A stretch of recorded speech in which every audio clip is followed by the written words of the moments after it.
Agora tá funcionando. Beleza, agora dá pra ver minha cara.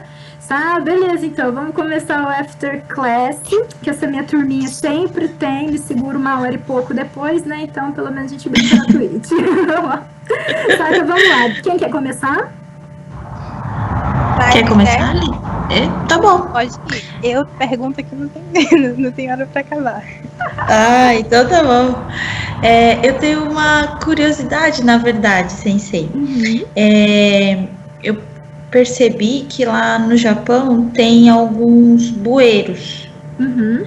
E uma vez, se não me engano, eu vi, não sei quem eram, uns caras entrando nesse bueiro e tirando, parecia, não sei se era alimentos, o que era aquilo, sabe? Daí a gente perguntou para alguns brasileiros na época, ali perto, daí eles disseram que era como se fosse um local, caso desse um terremoto, um tsunami, alguma coisa, que era para entrar, daria para abrigar algumas pessoas. Então eles sempre iam para trocar os alimentos, essas coisas assim, né? Aí eu falei, eu vou perguntar para Sensei se isso realmente é verdade, se...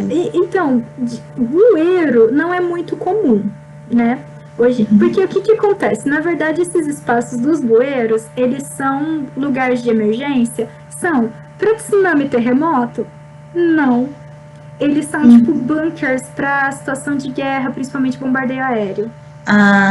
Então, hoje em dia, provavelmente, a grande maioria deve estar mais desativada, não deve ter tanto uso, tanto que a gente não ouve tanto falar, assim, desses abrigos, né? Porque são os abrigos que eles não vão servir para um tsunami, eles não vão servir para Jishin, porque Jishin, o que acontece? São protocolos diferentes, né? O Jishin, que é o terremoto, você tem que ir para áreas abertas, né, para os vales, tem alguns lugares, pra vocês terem noção, Tóquio, por exemplo, vocês já viram que tem um monte de quadrado, um monte de desenho marcado nas ruas de Tóquio, nas avenidas? Direcionando as pessoas para onde elas têm que ficar, porque os prédios eles já são construídos de um jeito que eles sabem para onde eles vão cair caso tenha um terremoto forte o suficiente para derrubar aquele prédio.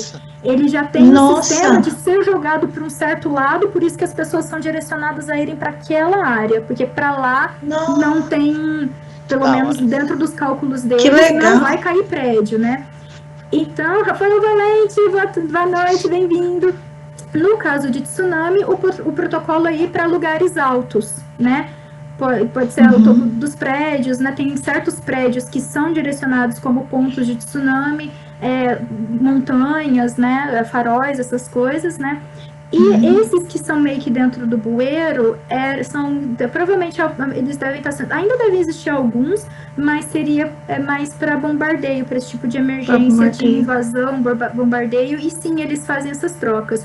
Eu acho de verdade, mas aí eu não tenho certeza, também tem uma questão de que eles têm, digamos assim, áreas de descanso no subsolo para os funcionários que têm que fazer a manutenção do subsolo. Para a pessoa ter um espaço de descanso, e lá tem comida, tem bebida, isso eu sei que existe também, né? Então pode ser que na verdade não era nem um bunker de emergência, mas era uma área de descanso de funcionário que eles estavam trocando a comida porque já estava para vencer, alguma coisa do tipo, e eles estavam fazendo essa renovação do estoque de supplies, né? O que é supply em português? Portugal não é das caras. Utensílios, utilidades. Poliglota é outro nível. Não, eu chego lá um dia. Mas é isso, pode ser que seja isso. Agora, curiosidade inútil, não sei se vocês já viram a foto, que os bueiros, tem muita cidade lá no Japão, que os bueiros, eles têm uma arte muito bonita. Eu era louca pra roubar uma tampa de bueiro. Só que é muito pesado, a gente tentou. É muito pesado, não dá para carregar aquilo sozinho. A gente não Mentira que eles tentaram, Sensei. Não, a gente falou, gente, será que dá pra gente levar? É muito bonito. Mas assim, obviamente, gente, você vê um bando de estrangeiro tonto no Japão, a gente vai tentar levantar a tampa de bueiro. Né? Nossa, pior que essa eu não tava nem tonta com os estrangeiros, eu tava tonta com o meu time de hóquei. Era com os próprios japas, né? A zoeira era, eu achei a tampa de bueiro bonita, todo mundo bêbado, vamos levar a tampa de bueiro pra Yakara. Tipo, não deu. Né? Mesmo que eu acho que é trancado, acho que não é nem que é pesado, eles devem ter um sistema de tranca pra aquilo, não é possível. E é lindo, tem toda uma arte e é de cada cidade, então são elementos da cidade. Eu lembro, ai, essa Sapporo era muito linda, tinha o relógio lá do fundador da minha universidade, aquele do relógio, eu falei, gente, pena que eu não tenho dinheiro pra pedir pra comprar isso, né? Mas é isso sim. E tem sim muitos abrigos, né? Então, por exemplo, abrigos de incêndio, nessas coisas, tem, né? Na verdade, lá no Japão, essa coisa de emergência, tem até uma unidade, nossa, não sei se é no livro 2 ou se é no livro 1, que a gente vai ter um texto da mochila de emergência, ou a bolsa de emergência, que toda casa tem, né? E aí eles já têm os itens, mais ou menos, de quantidade de água, quantidade de alimento não perecível, bateria, lanterna, né? O que tem que ter nessa bolsa de emergência? Que é o mais comum, papel higiênico, né? E aí a gente vai ter uma aula sobre isso. Que aí, realmente, no caso de emergência, você pega essa bolsa e corre. E só vai, entendeu? E só vai, entendeu? Tem gente que coloca Switch, entendeu? Que compra um videogame extra pra deixar na bolsa de emergência. Tem uns loucos que faz isso, normal, entendeu?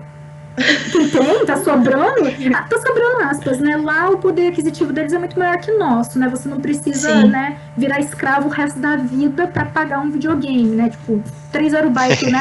Um mês e pouco de arubaito que você fizer, você paga. Entendeu? Dá pra comprar. Eu vi o preço do PlayStation 5. Eu não quero ver ainda. Eu vou esperar passar os bugs, entendeu? Deixa eu lançar, deixa ele explodir na cara da galera que vai pagar caro, depois eu penso na situação dele. Mas é isso mesmo.